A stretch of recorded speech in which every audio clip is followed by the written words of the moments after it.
No mumbles, no secret backroom deals. She dropped the news right there on national TV. Caitlin Clark stared down the lens and made it clear. The development phase is officially over. It's all about titles now, nothing less.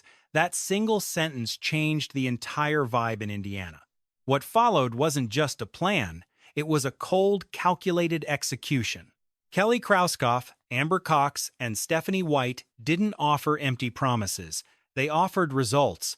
When the market opened, Indiana didn't just watch. They moved like a team ahead of schedule. 4 signatures, 4 answers. Every single move was a surgical strike designed for one goal: winning. At this point, the real question isn't whether Indiana thinks they're contenders, but whether the rest of the league knows they're already losing. Do you actually understand the story behind the league's most massive roster shakeup? Pop quiz. How many major signings happened on day 1? A, 1, B, 2, C, 3, D, 4. Who survives the drama? Let's see if you're paying attention. Mitchell finally gets the respect she earned. Before the new faces arrived, Indiana had to take care of the player who held them together. And honestly, the stakes for this specific deal were way higher than most fans realized. Mitchell re-signed for a 1-year supermax worth $249,244. Mitchell is staying with the Fever. By signing that line, she became the first in team history to land a contract that big under the new rules, joining Aja Wilson as a supermax pioneer. Without this one signature, the rest of their offseason strategy would have fallen apart. Mitchell is the high-octane engine that makes that Clark backcourt actually work. If you lose her, you aren't just losing a bucket getter. You lose the system that made Indiana scary in 2025. But the money has a backstory. Mitchell stuck around during that 5-win season in 2022, when things were beyond brutal.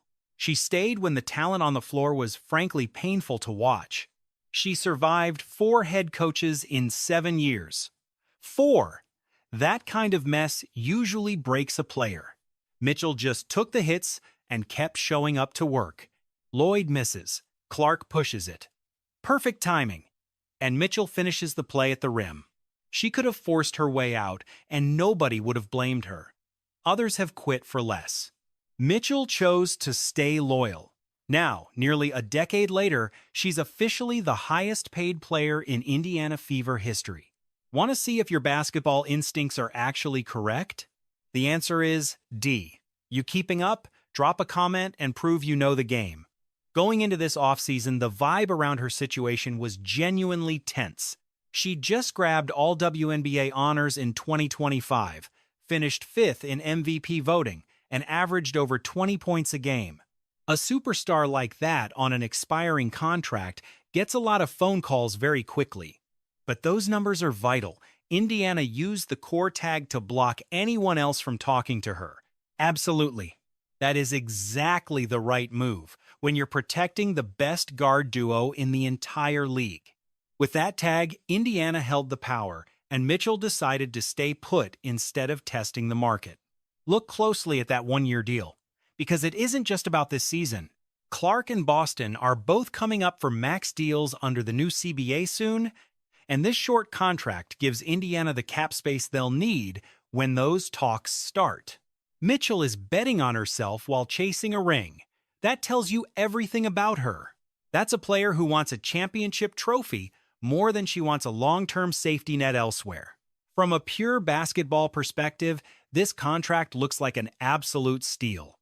When Mitchell attacks the rim and collapses the defense, she kicks it to Clark in the corner, leaving opponents with no good options. If they load the paint to stop Mitchell, Clark gets a wide-open 3. If they chase Clark, Mitchell has a clear runway to the hoop. Kelsey Mitchell isn't just a sidekick. She's the reason defenders can't breathe when Clark has the ball. During the break, Clark nails a triple off the move. That pin-down play is just pure gold. Talk about a jump. 5 measly wins in 2022 to first-team All-WNBA status by 2025. That supermax for Mitchell, that's not a gift, it's earned. It sends a massive signal to the whole league this winter. Look, the front office is finally saying it out loud. Indiana is officially a place players actually want to be. Free agents are calling them now. The Fever aren't the ones doing the chasing. The vibe has shifted entirely. It went from a locker room people just put up with to a culture players crave. It's a bold thing to proclaim. Plenty of WNBA teams call themselves destinations only to watch their main targets walk away and sign elsewhere. The Fever talked the talk and then immediately backed it up. Mitchell had every reason to walk, yet she chose to stay home. Management nailed the contract, paying her what she's worth while keeping their options open. Watch Mitchell push through the contact and finish. Her speed is lethal, especially in transition. That move alone sent a loud message to every free agent watching. Show up here and we'll treat you right. We'll build the squad around you and give you a real shot. She was the quiet engine behind this overhaul. Indiana knew exactly what they needed the second the final buzzer sounded. Go all in while the window for Caitlin Clark is wide open. Lock down the paint beside Aaliyah Boston and build a bench fast enough for this high-tempo offense that won't fall apart late.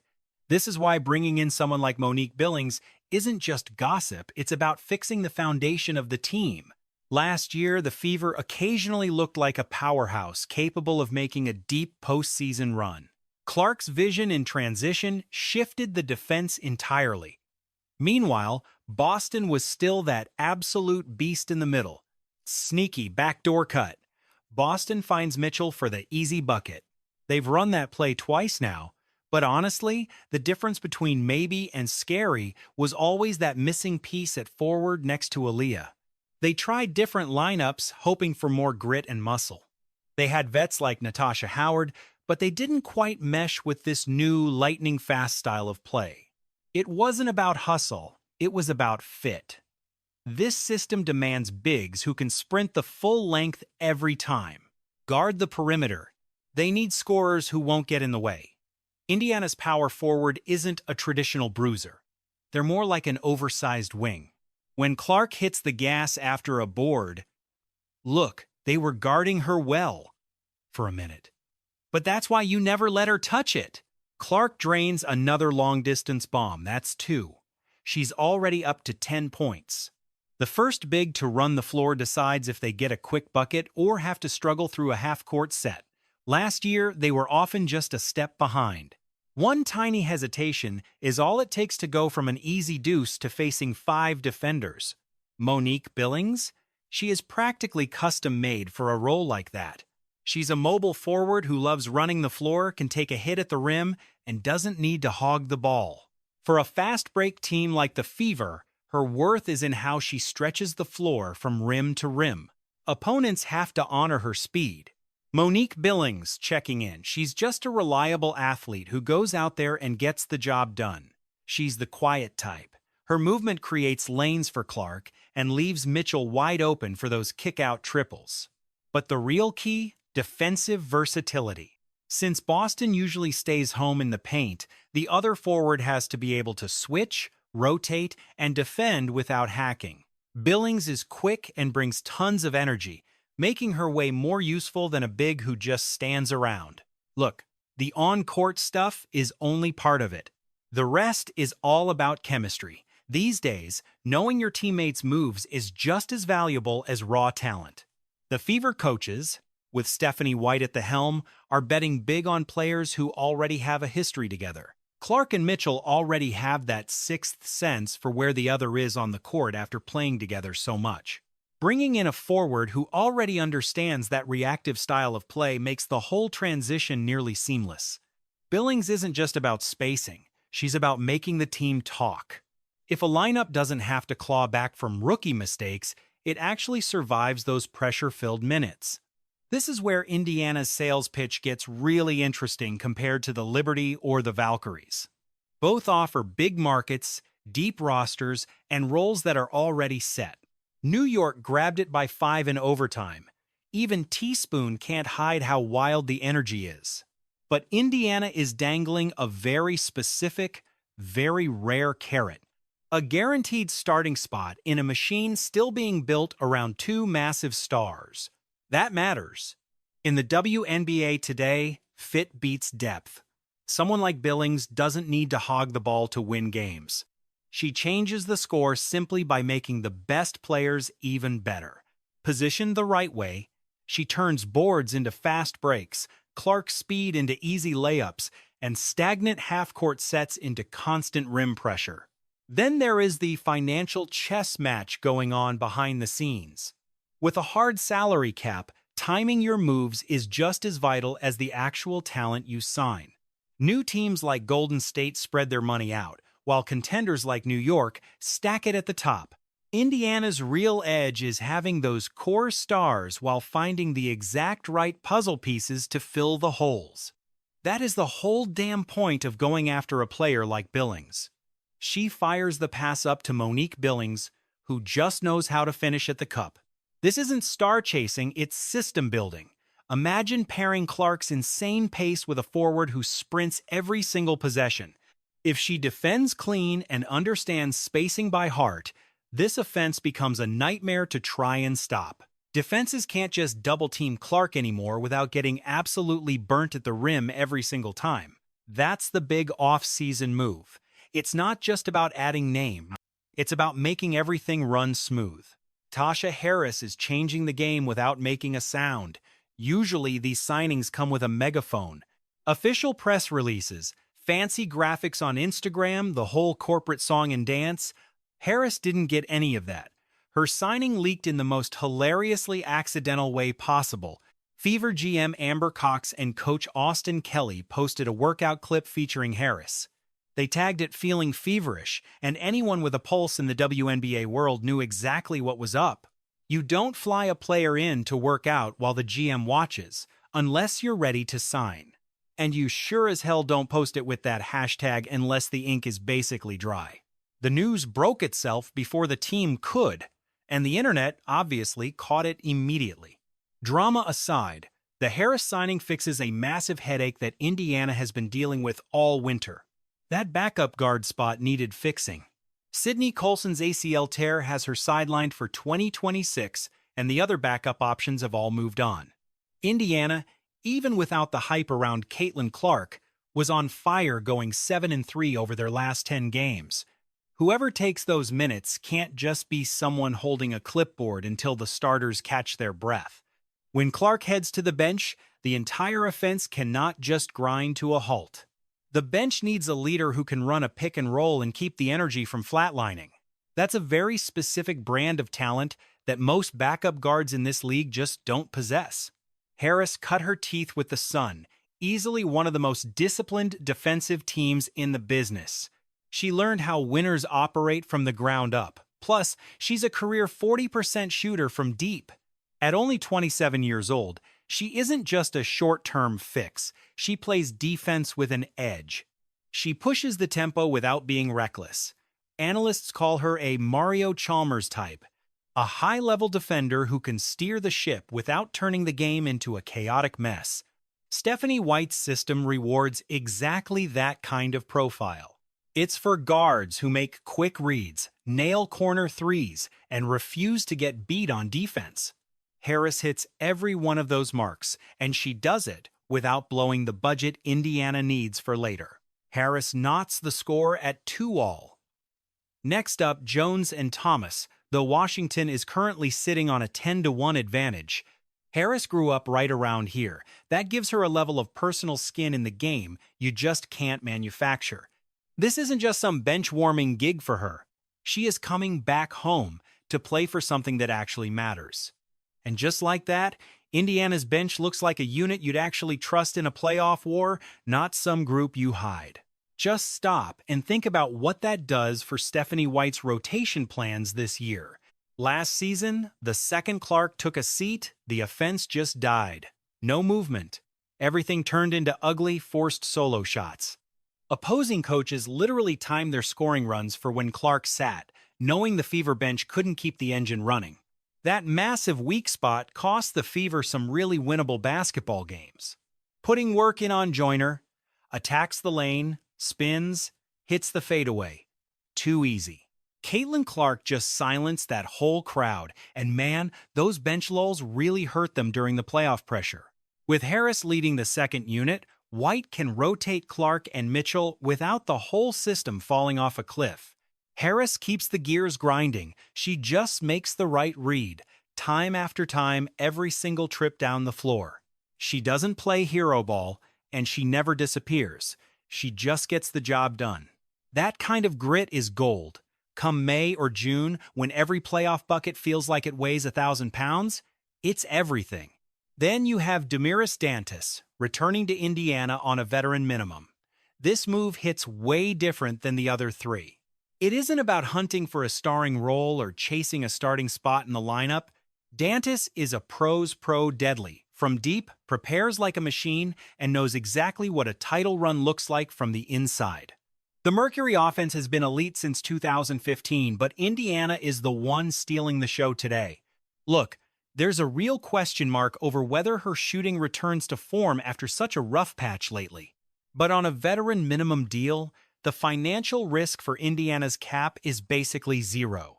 If she's sharp, she's a floor-spacing veteran who stabilizes the room. If not, the Fever didn't gamble a thing to find out. Honestly, that's just brilliant roster building. You round out the roster with low-risk vets and save your real cash for the superstars who actually change the game. 4 signings in, 4 boxes checked. But the front office isn't done building this championship window. Here's where things get scary for the rest of the league. Those first 4 moves fixed the big, obvious holes.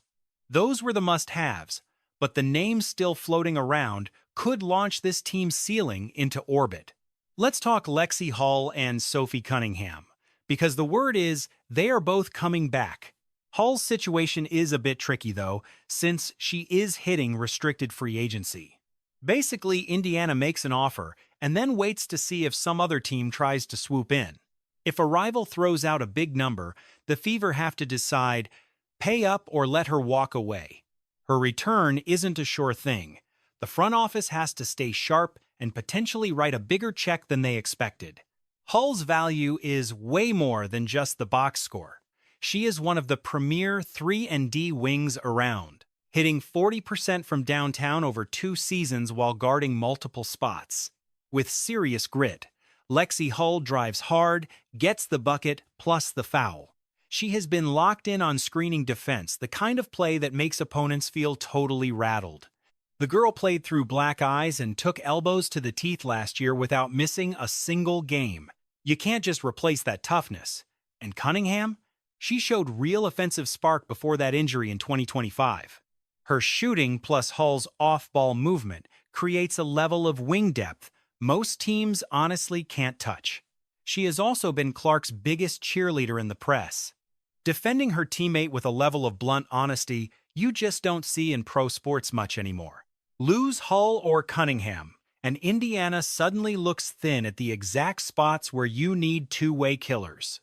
That core of Clark, Hull, Owusu, and Cunningham, it's already proven it can win. Breaking that chemistry up would be a disaster, and trust me, the front office knows it. However, 2 specific names could turn this roster from merely great into something historically dangerous: Alana Smith and Azura Stevens. Smith is a Swiss Army knife, guards everyone, hits the deep ball, and switches onto guards without missing a beat. That is exactly the edge Indiana needs when a playoff rival starts hunting for weak links in a tight series.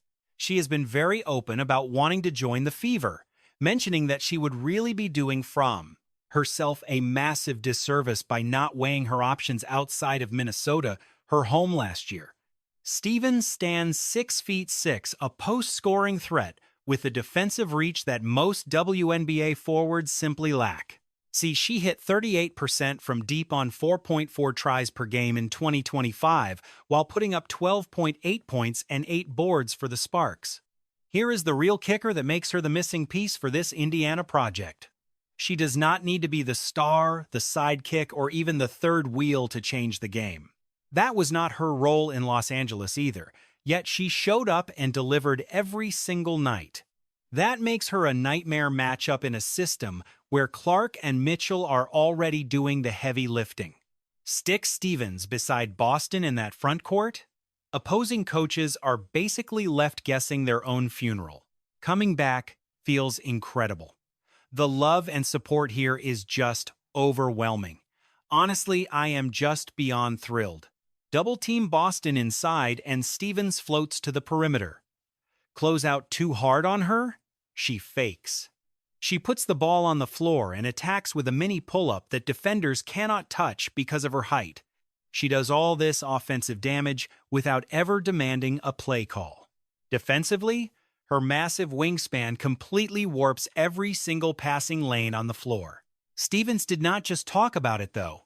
She took it further, posting herself in a Fever jersey on socials. In the world of WNBA free agency, that is not some casual post. That is a player telling the market exactly where her heart is. Imagine the roster if both Smith and Stevens sign. Clark and Mitchell running the backcourt, Boston locking down the paint while Parker has finally found her rhythm. She had sunk 7 straight over her last few games, bringing size and spacing.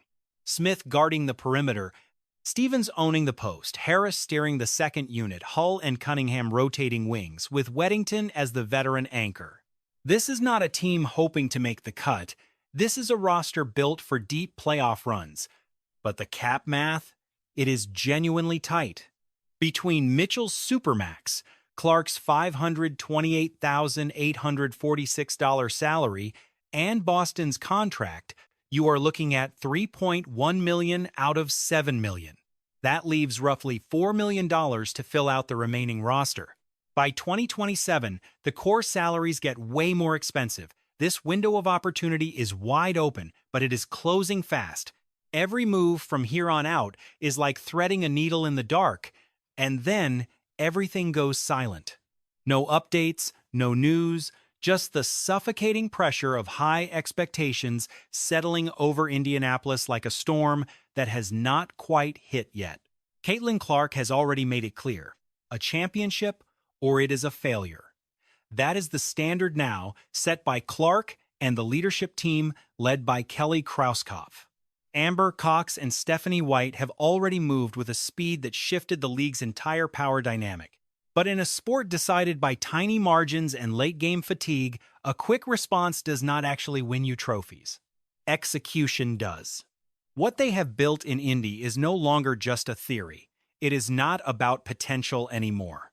It is about chemistry under fire, physical durability, and whether every gear turns when the game slows down and the lights get bright. The regular season does not just reward talent, it has a way of exposing every single flaw. That is where the story really begins. Every move, every adjustment, and every risk this front office took will eventually be measured against one single standard: late season pressure, summer exhaustion, and that final brutal sprint toward the postseason. Some nights they will look untouchable, and others, it will all feel incredibly fragile. As training camp nears and the season looms, Indiana stands at a weird crossroads, half hope and half a cautionary tale. A squad built fast enough to terrify the league, but they still have to prove it. And right in the middle of it is Clark, no longer waiting for permission, just watching as the vision she spoke into existence finally starts to take shape. That one giant unspoken question is still looming, and honestly, it matters so much more right now than ever before. When things finally get real and the season demands grit over hype, will this specific Fever squad actually find a way? Or is this the exact second where the massive gravity of everyone's expectations finally becomes too heavy to carry?